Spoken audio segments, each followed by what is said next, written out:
On débute nos rencontres du jour avec votre spécialiste de l'informatique. Il s'agit bien sûr de Mathieu Gilbert Tremblay. Comment ça va ce matin? Écoute, après une belle fin de semaine comme ça, comment Ouais. mieux aller? Hein? Une belle semaine aussi qui s'annonce, quoique un peu Oui. de variation, mais tout de même, c'est le printemps aujourd'hui. Oui. Joyeux printemps. Merci, toi aussi, François. Écoute, Mathieu, de quoi est-ce qu'on va discuter ce matin? Oui, ce matin, on va aborder un sujet qu'on n'a pas encore discuté, bon, Ouais. récemment. Il y a beaucoup de gens on se rend compte au bureau qu'il y a beaucoup de gens qui croient que le logiciel bureautique, là, traitement de texte, tableur, présentation, il y a beaucoup de personnes qui croient que ça vient comme de facto avec l'achat d'un ordinateur neuf, alors que la plupart du temps, c'est juste une version de démonstration qui dure 30 jours, par exemple.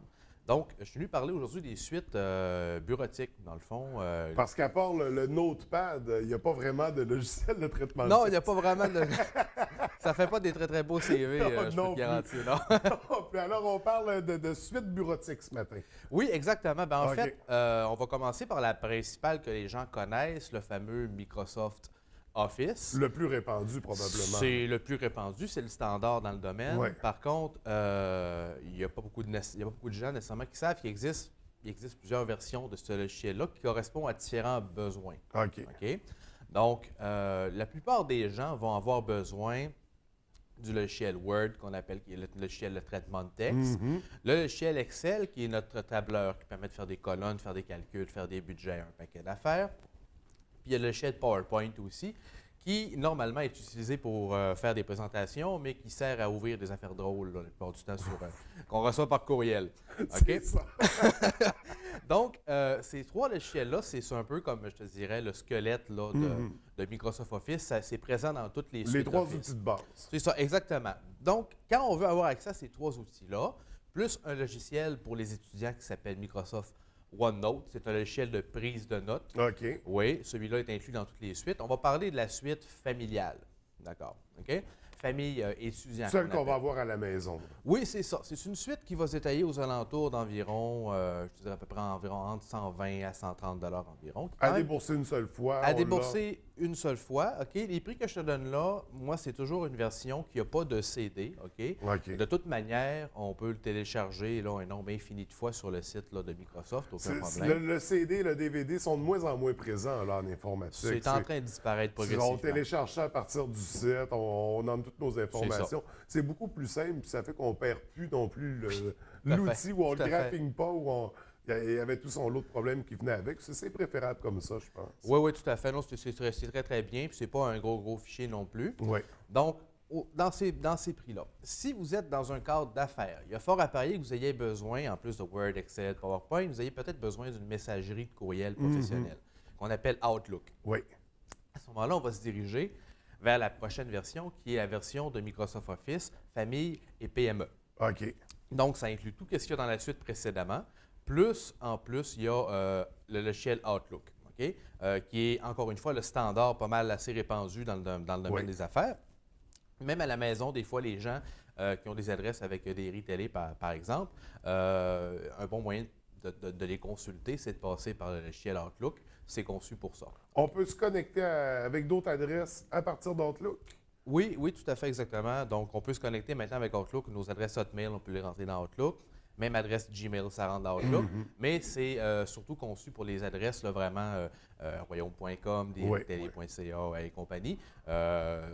Pour les entreprises, votre compagnie s'appelle patate123.com, votre courriel patate123.com, ça va rentrer là-dedans. Donc, cette version-là va s'étaler entre 180 et 199 tout dépendant des versions. Je l'ai dans le 2013 et dans le 2016 aussi. Puis finalement, la troisième version, qui est vraiment la version qui contient pas mal toutes les applications. On va rajouter là-dedans Publisher. Publisher qui est un logiciel de montage, là, disons, de pamphlets, de fascicules, de cartes d'affaires.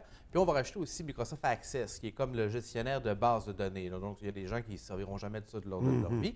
Une version professionnelle, c'est quand même plus rare que les gens ont besoin de ça. Puis ça va se détailler quasiment aux alentours de 450 à 500 Mais on a vraiment la version de luxe. Tous Oui. les outils Microsoft Office s'y retrouvent. Exactement. Oui, tout à fait. Donc, ça, c'est pour les versions qu'on appelle en boîte, si on Ouais. veut. Mais Admettons que j'ai besoin du familial, mais j'aimerais avoir Publisher. Est-ce qu'il y a moyen de... il y a possible de le faire. À ce moment-là, il faut passer par un. C'est pas quelque chose qu'on va trouver sur les tablettes. Il faut vraiment passer par un secteur de distribution plus axé pour les entreprises. OK. Puis je te dirais que généralement, c'est plus ou moins avantageux de le faire. Bien souvent, c'est parce que ça m'arrive, des fois, les gens ils ont une version, par exemple, familiale de Office. Ils vont vouloir Outlook. Bien souvent, le prix de Outlook va être quasiment, peut-être pas le même, mais peut-être 10 de moins ou 20 de moins que la version, par exemple, famille et PME. Ouais. Donc, du coup, les gens vont habituellement préférer avoir une version plus récente, parce que bien souvent, les gens ont une version, par exemple, 2007, puis ils vont, pour 20 vont justifier amplement l'investissement pour une version en 2013 ou 2016, par exemple. Oui. Ouais. Est-ce qu'on offre avec Microsoft Office? Admettons, j'ai la version 2017, je veux me mettre à jour. Est-ce qu'il y a un moyen de... Est-ce qu'il y a des avantages pour ceux qui ont des versions précédentes? Bien, en fait, un des gros reproches qui est fait à Microsoft à ce niveau-là, c'est qu'effectivement, une fois qu'on a acheté notre version, il n'y a pas nécessairement de mise à jour qui est possible de le faire. OK. On ne peut pas vraiment updater en bon français vers la prochaine version. Par contre, Microsoft ont sorti ce qu'on appelle Office 365, qui est vraiment la grosse mode présentement. Je te fais ça très abrégé, Microsoft 365. Pour commencer, nos bureaux, on est revendeurs de Microsoft, d'Office 365, d'accord?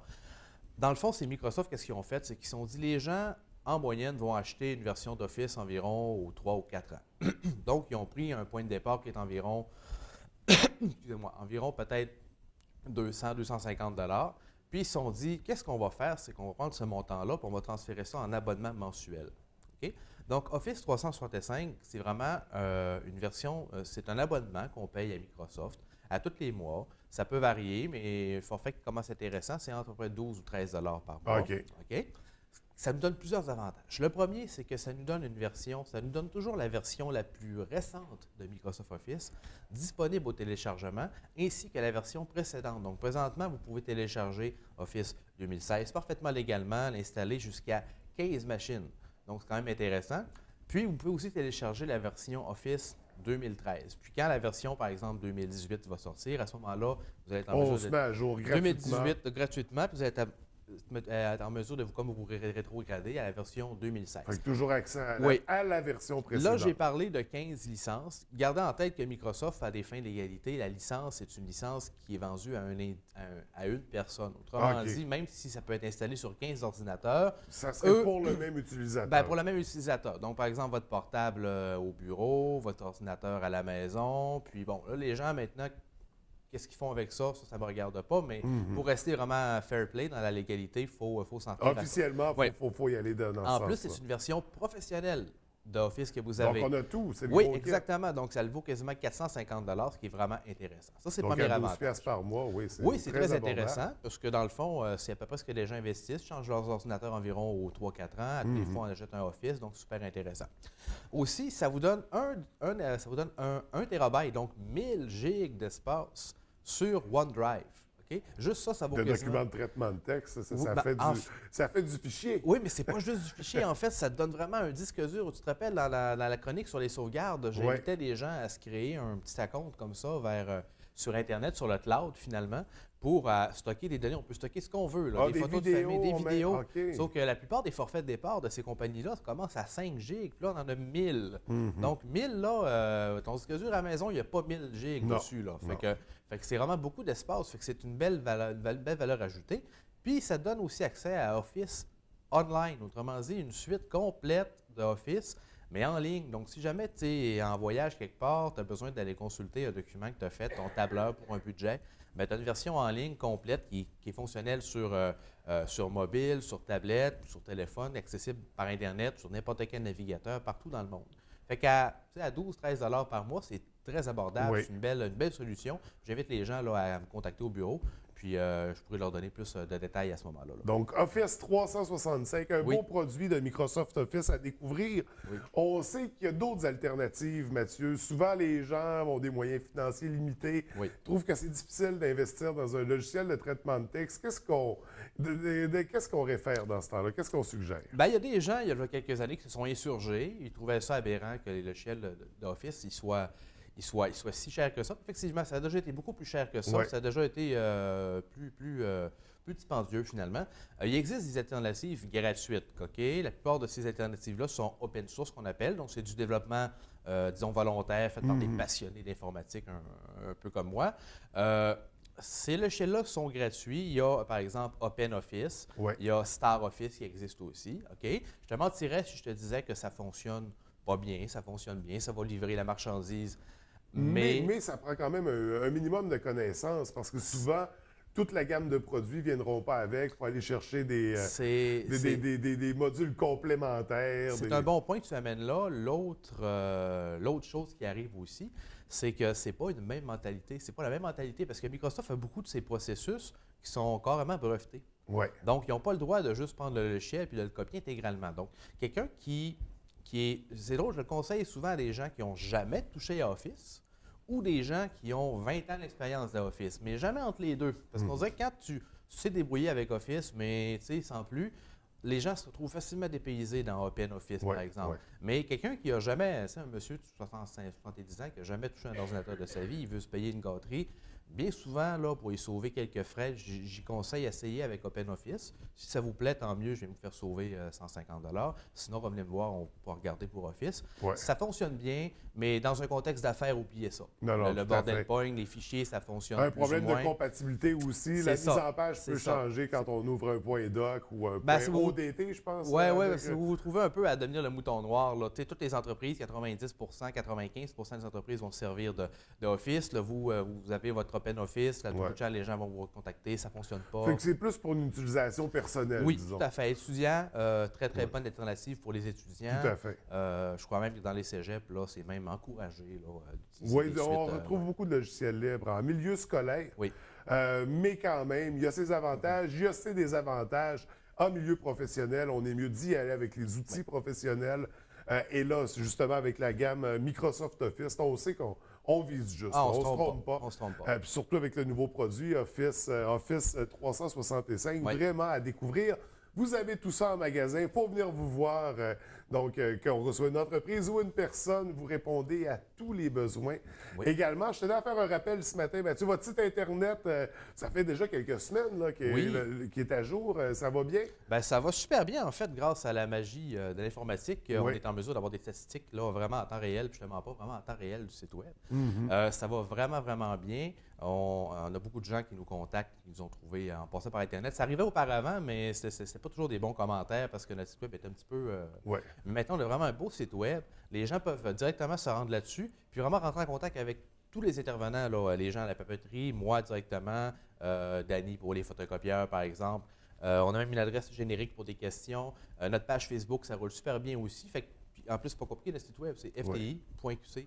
Aussi simple que ça. C'est ça, il y a 8 lettres. Et la page Facebook, bien sûr, on invite les gens à vous suivre. Les chroniques, les capsules s'y retrouvent. Beaucoup d'informations aussi. D'ailleurs, il y a de la publicité, des conseils, des trucs, des astuces. Très intéressant comme page Facebook. Mathieu, écoute, c'est le temps qu'on avait pour ce matin. Merci beaucoup. Nous, on se retrouve la semaine prochaine. La semaine prochaine déjà, ça va vite. Donc, on reprend notre horaire régulier. Mercredi, la semaine prochaine. D'ici là, je te souhaite une très belle semaine, un beau début de printemps et à très bientôt. Merci.